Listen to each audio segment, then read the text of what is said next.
Hey folks, this is Ben from carrypad.com. I've got the HTC Titan here today and I want to do a little unboxing and an overview for you. So this is an AT&T phone from HTC running Windows Phone Mango or 7.5, and I will tell you I've already unboxed this actually to play with it a bit before putting it on video, so this is sort of a faux unboxing, but there's not a lot inside, so we're just going to get the phone out pretty quick and get started. So inside we've got the phone itself, and I've already put the battery in, and in the box all you get is a charging cable and a USB wall adapter, so not so exciting, but let's get on to the hardware, which is what we're really here for. So this is the HTC Titan. It is 4.7 inch screen, which is just massive. It's an 800 by 480 display, and let's run around the device real quick. Let me fix that for you. There you go. So on the side we've got nothing except a micro USB port for charging. On the bottom, this button ejects the cover, and here's a microphone for your calls. This is a dedicated camera button which will launch the camera app and take photos, and this is a volume rocker right here. On the top you've got your lock and power switch, another microphone, and a 3.5mm headphone jack. On the back, dual LED flash, 8 megapixel camera, and I believe there's a light sensor under here. Actually, I'll show you that in just a minute when we pop the back off. And on the front, in addition to your ambient light sensor and proximity sensor, which are going to be hidden away in the bezel, here is the, let me make sure you can see that. Hopefully you can. This is a 1.3 megapixel front-facing camera for video calls and all that jazz. The way that the back cover comes off on this is really interesting, but it has a downside to it. It makes this part of the screen a little bit squishy, I guess you could say. So it's almost like the screen sort of sits inside of the cover. So I'm going to pop it off just to show you how that works. And I mention the squishiness because most HTC devices are extremely solid, and this is the first one that I've seen that actually has a little bit of flex to it. So you can see the cover almost sort of envelops the screen part, and so you can just pull this whole thing out right here, put the cover down, and now it's almost like you have just the screen part of the phone, which is sort of interesting. Underneath, of course, you just have your battery, camera, and as I said, I believe that's a light sensor, and a SIM card slot, and unless it's completely hidden for me, there is no micro SD in here for expandable storage or anything of that sort. And when you take this off, for some reason, despite the fact that the bezel on here is only a millimeter or two at the most that it's adding, it feels a lot smaller in the hand for some reason. I don't know, maybe it's something about it just sort of feels like you're holding the screen, but interesting nonetheless. So this slides back into here, and it doesn't really quite click so satisfyingly into place, and let me see if you can actually see the flex to it there. It's not really a problem in use, but as I said, most HTC phones are extremely solid, so this is sort of the exception. The hardware build quality is still very nice.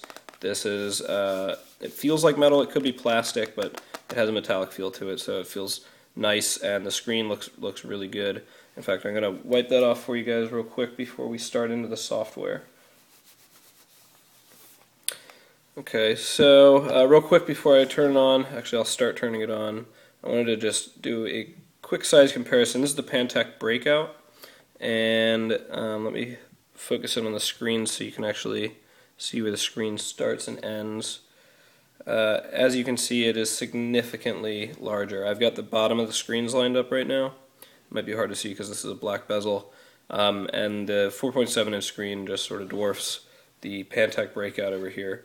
And you guys know I'm sort of a stickler for when it comes to big screens. They're not my favorite, but I think there's something to be said about a really spacious browsing experience when it comes to big phones like this. So there are upsides even if there are some downsides.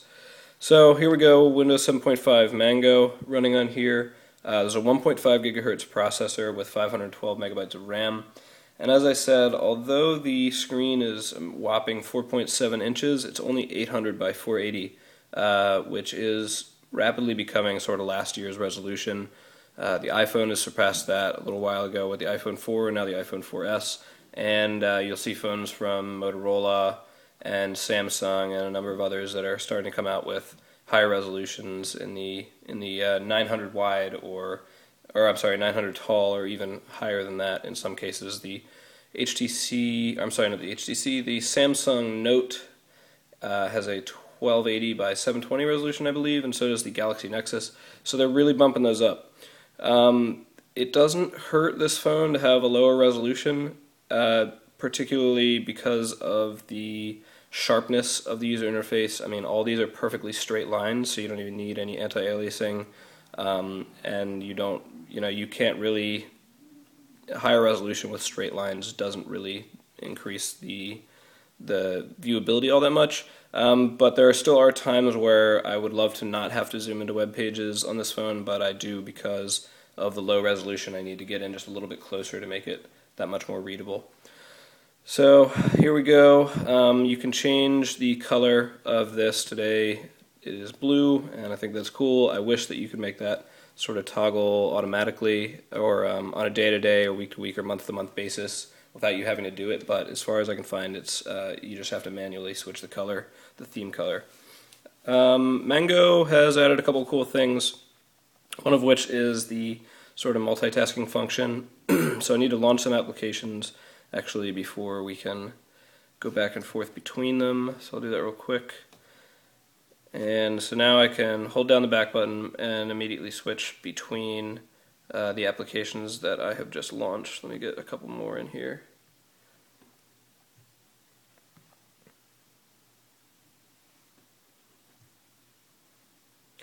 And so there you go. This works just like iOS does, so these aren't really running in the background. They're frozen on the CPU end, but they're still hanging out in RAM. But switching back to them is extremely quick. So, I mean, you can see there, it was almost as though, I would say completely as though it wasn't even frozen, because as soon as I flip to this Xbox Live page and it comes up, I can almost immediately start scrolling, which is pretty cool. So the quick CPU really helps on that, and I guess fast RAM helps as well. So you may have seen me or heard me talking about the sort of bolted-on Xbox Live functionality of Windows Phone. They've fixed it a little bit, and it now comes included instead of being downloaded sort of as an extra. So it's built right in. I still wish that I had quick access to my friends list. That's really all I'm looking for, because I mean, I don't know, I play Xbox 360, I have a gamer tag, and I'd like to be able to check to see when my friends are online and whatnot. But so the initial screen that comes up is a collection, which is sort of the games that you bought on your phone. But again, I'm not so interested in that when it comes to Xbox Live. When I get to my friends, because it's really the social aspect of it that's important. The avatar support has been greatly enhanced as far as I can tell. Last time I tried this, when your avatar would come flying out, it would make the phone run really poorly. It might help that this is a 1.5 gigahertz processor, but I think they have also optimized this since last time. So you can see it's still really smooth regardless of the fact that that's my avatar animated on there, doing the same stuff that I would expect them to do on the dashboard. Even if I would like to disable that if possible, which it's not, at least it runs decently and doesn't bog your phone down. So getting friends, you have to go over 2 pages, then you can hit your friends list, and you can see who's online, what they're playing. You can check your messages, write a new one here, which is handy.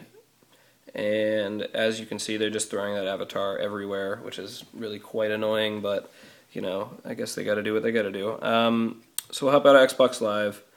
At the moment, it seems that all Twitter applications on Windows Phone 7 are broken. This one, you know, you can get to your, like, sort of the public view, but as soon as I go to sign in on any Twitter application, it won't work, despite using the same credentials that I can use to log in through the web browser just fine. So that's sort of bothersome, and they're not going to make a lot of good first impressions when people are getting these phones as the holidays come up and they can't log into their favorite social networks. The Xbox Live, I'm sorry, not Xbox Live, but Facebook application is really pretty awful. It looks nice, but when you go to download it, actually, it says it's by Microsoft Corporation.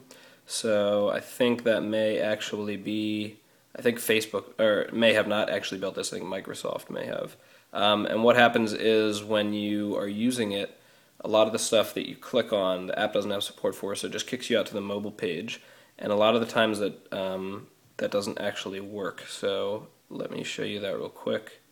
So I go into Facebook, I want to check my notifications, and so here's one. So it's going to kick me out to the browser, and then it just tells me the page you requested was not found. So that's really a pretty crappy experience for what would be considered by most people as a pretty core application for most platforms. Both iOS and Android have pretty good Facebook implementations, and they're updated pretty regularly, but this unfortunately does not work so well. Email, on the other hand, works quite well, and it looks really good. So I'll just let you look as I browse around here. It's pretty. They take the title and they throw it up and around, and it looks pretty cool. And it's quick too, which is really nice. You can flip through to sort by unread, flagged, urgent, or look at them all. And there's support for multiple accounts and all that good stuff. And I also wanted to show you guys one thing that is a big problem. So applications on Windows Phone 7 are a hurdle for the platform at this point. Like we were showing, Twitter apps are broken, Facebook app is very limited and sort of provides a pretty poor experience. So that means you're going to fall back to mobile web apps quite a bit. But there's a problem with that, and that would be that, I don't know what the problem is with Internet Explorer, but it's never managed to be all that great. Now, it performs pretty well, but they never seem to have good support for, the latest standards. And you'll see that from HTML5test.com, the score is 141 plus 5 bonus points. The iPhone, on the other hand, scores, I believe, around 296 with the latest browser. I bet Android is up there as well in the 200s. Chrome for desktops is around 313, I believe, or maybe 340. What this really is checking is all the tiny little things that your browser can do. It's checking and giving a point for each one when it successfully does it correctly. And so a lower score means that you're not very standards compatible. So when it comes to trying to go to your favorite mobile website, that website is probably built on standards. So if you don't support all those standard functions, you're going to have a hard time interacting with those. So Facebook actually has a pretty cool web app built, but when I try to go to it on here, because of the user agent and because of the lack of standard support, it's going to give me this crappy sort of WAP style Facebook mobile website here, and I do not have the option to go to the nice Facebook or the nice iPhone based one that also works for Android and other browsers that have proper standards compatibility. So I mean, it's really sort of a pain to not have the confidence that you're going to be able to browse all the sites that you want properly. And it's a little frightening. Yesterday I was going to buy some plane tickets, and I didn't want to do it on. I wouldn't mind doing it on my iPhone because I think it would work fine, but I was actually wearisome about doing it on this phone because, what if I'm halfway through the ticketing process and there's some little function that the phone doesn't support, like some list doesn't drop down properly, and it just, it doesn't work for me. That would be a big pain in the ass. So instead I opted to go with something that I felt more confident with. So it is weirdly tied to confidence of being able to be productive on the phone, but it's really important that that you have good standards compatibility. And at the moment, I think that I know that between Android, iOS, and Windows Phone 7, IE7 on Windows Phone 7 has the lowest HTML5 score. So I really wish they would work on that, or at least offer some third-party browsers. I'm not sure if they offer third-party browsers yet, and I need to double-check on that. But for the built-in package, I think they really need to pick it up. Make sure that if they don't have the core apps, like really good Facebook and Twitter apps, there's not even Google Plus yet. If they don't have those core apps available in good quality on the marketplace, then they really need to make sure that their web browser works well enough to be able to fall back to mobile apps and at least use the best versions of those web apps. Some of the web apps do work though, and they work pretty well. So this is Google Reader here, and the big 4.7-inch screen makes it a great experience actually. So, I mean, you can just see that it's so easy to touch all this stuff, and these are really big, and the web app works pretty much flawlessly, even though this is mostly designed for, this is specifically the iOS web app, and there's a very similar one that runs on Android as well. But yeah, this is accessing the iOS version, and there's absolutely no problems with it, so it works great. I mean, I hit next item here, scrolls down to the next one very convincingly, and pretty much every little function that I need on this app works just fine, which is great. And it's really quite a joy to see websites on this nice big screen. We'll go to CarryPad real quick. And I've been looking for a way to try to change the user agent to try to access some of those mobile apps that the phone doesn't want to give me. As far as I've found so far, there's no way to do that. The only option that you have is going to Settings and deciding whether or not you have this website preference option down here between doing the mobile version and the desktop version. Aside from that, I don't think there's any way to change the user agent, not that I've found so far. So here's CarryPad, and it's, like I said, it's really nice to have such a spacious screen when you're browsing. It really lets you sort of sit back and enjoy the content that's in front of you. The only problem being that in some cases like this, I can't quite read the text on here. If it was higher resolution, I think I'd be able to fine, because I have pretty good eyesight. So for some people, that's not a big deal because they don't have eyesight good enough anyway. They would want to zoom in. But you know, once you do zoom in, it's still a very great, spacious experience, and it's nice because you can just sit back, relax, and enjoy what you're reading. Really big text. You don't have to get in too close to your phone. And so that is pretty much it for HTC Titan and Windows Phone 7.5 overview. It's a really beautiful phone, and I really like the design and the way that and the style of Windows Phone 7. But like I said, standard support in the browser and applications from the marketplace are big hurdles for the platform at the moment, and I really hope to see this platform continue because I think it has a lot of potential. And well, I believe that's it. If you guys have any questions for this phone, please drop it in any of the articles or comments on the YouTube video, and I will be happy to try to answer them for you. And please stay tuned to us at CarryPad.com for a full overview of the HTC Titan. Thanks a lot for stopping in, guys. Have a good one.